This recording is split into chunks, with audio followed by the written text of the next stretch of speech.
नमस्कार। पूरे उत्तर प्रदेश में इस वक्त स्मार्ट मीटर को लेके लोगों के मन में गुस्सा है, आक्रोश है, नाराजगी है और स्मार्ट मीटर के नाम पे उत्तर प्रदेश के लाखों उपभोक्ताओं को लूटा जा रहा है।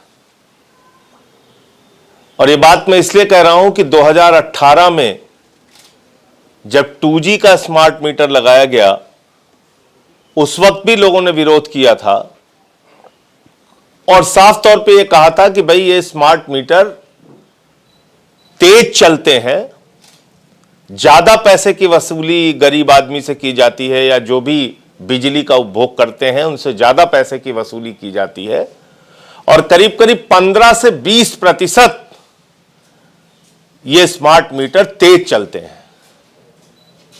यानी कि अगर किसी का बिजली का बिल 2000 रुपए महीने आता है तो स्मार्ट मीटर लगाने के बाद 2400-2500 रुपए उसको देना पड़ेगा।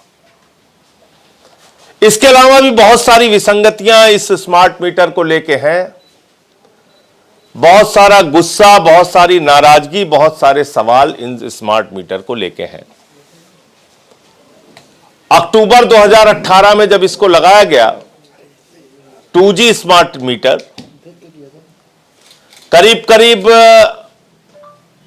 12 लाख घरों में यह स्मार्ट मीटर लगाया गया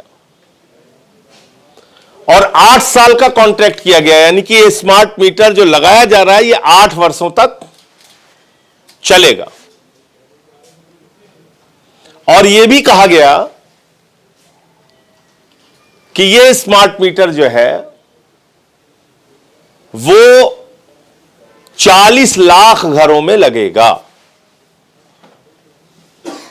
अब अचानक एक तुगलकी फरमान उत्तर प्रदेश सरकार का आया है, बिजली विभाग का आया है।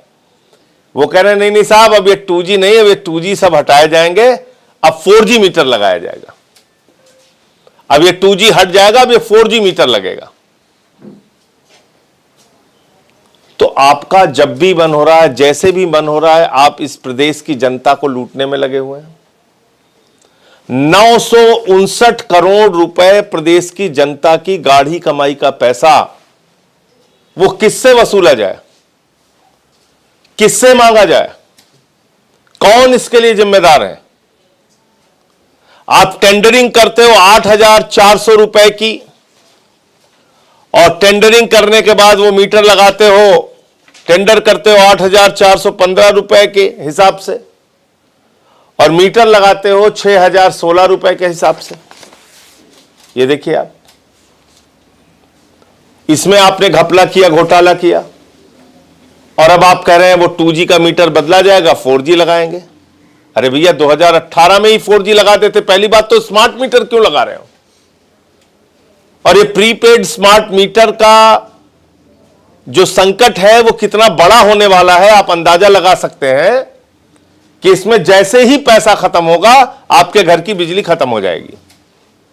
पैसा खत्म, बिजली खत्म, आप अंधेरे में रहने के लिए मजबूर होंगे। भीषण गर्मी हो, आपके बच्चे रोते हो, बुलखते हो, चीखते हो। मई जून के महीने में जब भीषण गर्मी पड़ती है, पैसा अगर आपका खत्म हो गया तो आपकी बिजली गुल, आपके बच्चे रोते रहे फिर। और दूसरा इसमें सबसे बड़ी विसंगति क्या है? भाई बिजली एक दाम में खरीदती है ना सरकार, 5 रुपए यूनिट, फिर आपको 6 रुपए 7 रुपए यूनिट बेचते हैं, 4 रुपए यूनिट, लेकिन आपसे तो एक फिक्स रेट लेते हैं वो। अब इसमें प्रीपेड में क्या है? टाइम के हिसाब से आपसे वसूली होगी। ये पीक आवर है तो पैसा ज्यादा देना पड़ेगा, किसी समय पीक आवर नहीं है तो पैसा कम देना पड़ेगा। ये कौन सा नियम है? पहले तो आपने यूनिट के हिसाब से रेट फिक्स किया था, वही बहुत ज्यादा था। अब आप कह रहे हैं टाइम के हिसाब से आप रेट फिक्स करेंगे। यानी कि गर्मी के महीने में गरीब आदमी तो उत्तर प्रदेश के लोग तो बर्बाद हो जाएंगे। आप कहेंगे बिजली की खपत ज्यादा है, बहुत महंगी बिजली हमें खरीदनी पड़ रही है, बहुत महंगी आपसे वसूली जाएगी, आपको पता भी नहीं चलेगा। वो कह देंगे मई के दोपहर में 1 बजे प्रति यूनिट बिजली का दाम होगा 25 रुपए, आपको पता भी नहीं चलेगा। जून के महीने में दोपहर में बिजली का दाम होगा 40 रुपए यूनिट, आपको पता भी नहीं चलेगा, आपके पे उससे कट जाएगा। फिर आप रोते रहिए, लड़ते रहिए, दौड़ते रहिए। तो ये स्मार्ट मीटर जो है ये इलेक्ट्रिसिटी एक्ट के भी खिलाफ है। इसलिए मैं सरकार को कहना चाहता हूं, इलेक्ट्रिसिटी एक्ट 2003 की जो धारा 55 है, उसका जो क्लॉज 55 है, उसके भी अगेंस्ट है। इसमें साफ तौर पे कहा गया है उपभोक्ता की अनुमति के बगैर, उसकी सहमति के बगैर आप किसी भी घर में स्मार्ट मीटर नहीं लगा सकते हैं। उसमें उसकी सहमति चाहिए होती है, आप जबरन नहीं लगा सकते स्मार्ट मीटर। तो स्मार्ट मीटर का आम आदमी पार्टी उत्तर प्रदेश विरोध करती है और इसकी लड़ाई सड़क से लेके देश की संसद से लेकर और न्यायालय तक जरूरत पड़ी तो हम लोग लड़ेंगे, क्योंकि ये इलेक्ट्रिसिटी एक्ट 2003 के भी खिलाफ है। ये उत्तर प्रदेश की जनता से खुली लूट है बिजली के नाम पे, और ये आम आदमी के लिए एक बहुत बड़ा संकट है कि आप समय के हिसाब से पैसे की वसूली करेंगे कि जब आपको लगेगा गर्मी ज़्यादा है तो बिजली महंगी कर दो, जब लोगों को ज़रूरत ज़्यादा है तो बिजली महंगी कर दो, और अनाप शनाप वसूली लोगों से होगी। तो इसलिए हम लोग ये स्मार्ट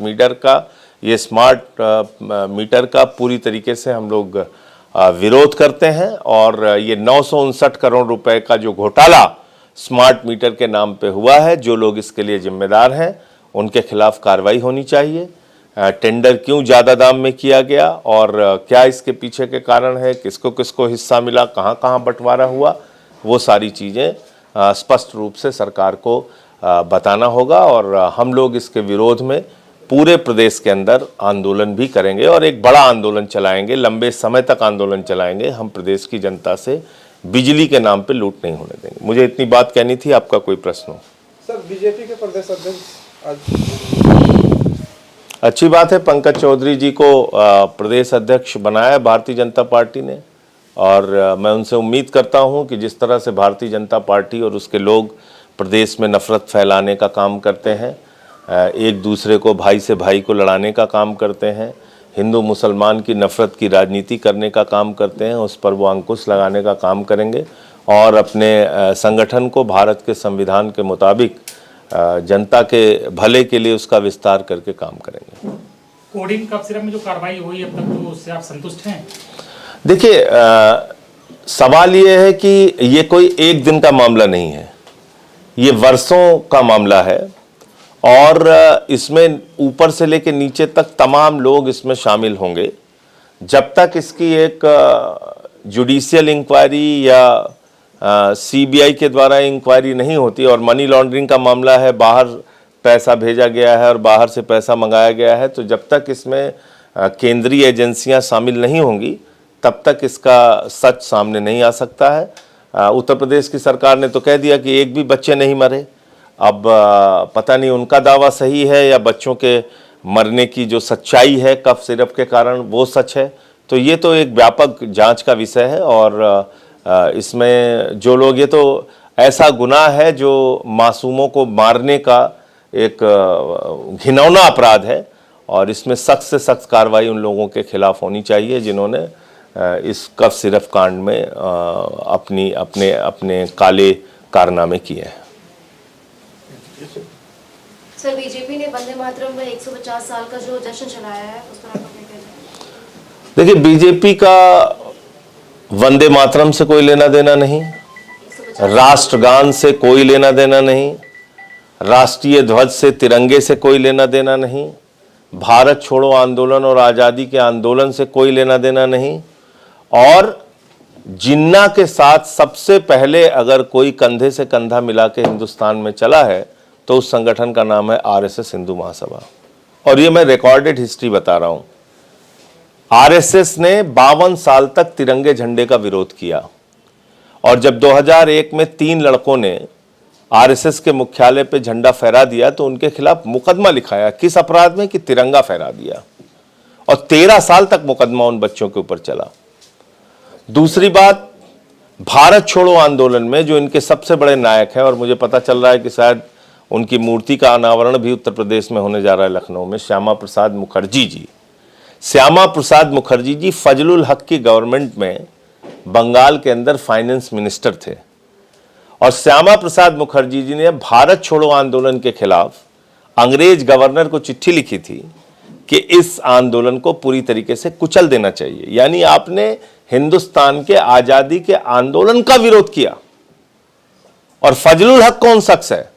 फजलुल हक वो शख्स है मुस्लिम लीग के सम्मेलन में, लाहौर के अधिवेशन में उसी ने 1940 में पाकिस्तान बनाने का प्रस्ताव रखा था। तो आप ऐसे लोगों के साथ खड़े थे। अब आप दूसरों से देशभक्ति का प्रमाण पत्र मांगते हैं। तो जिन्ना के साथ ये खड़े रहे, तिरंगे का विरोध इन्होंने किया। 1949 में 28 दिसंबर को ऑर्गेनाइजर के अंक में इन्होंने लिखा कि राष्ट्रगान जन गण मन, जो हम लोग पूरे सम्मान के साथ गाते हैं, इन्होंने कहा कि राष्ट्रगान जो है ये आइटम ऑफ इंटरटेनमेंट है। मैंने सारा कागज देश के सदन में रखा है। तो जो आपके राष्ट्रगान को आइटम ऑफ इंटरटेनमेंट कह सकता है संगठन, उनकी राष्ट्रभक्ति क्या है आप अंदाजा लगा सकते हैं। तो इसलिए वंदे मातरम पे तो बहस, मुझे लगता है कि नरेंद्र मोदी जी ने खुद ही एक गहरी चाल आरएसएस के खिलाफ रख के और पूरे देश में आरएसएस का कच्चा चिट्ठा जो है उन्होंने सामने रखवा दिया। सर, दिल्ली में AQI बहुत ज्यादा खराब है, उसके बारे में आपका क्या है? हमारी मैडम जो है रेखा गुप्ता जी, वो टेम्परेचर नाप रही हैं उसका। जब पता चल जाएगा तो बता देंगे आपको। सर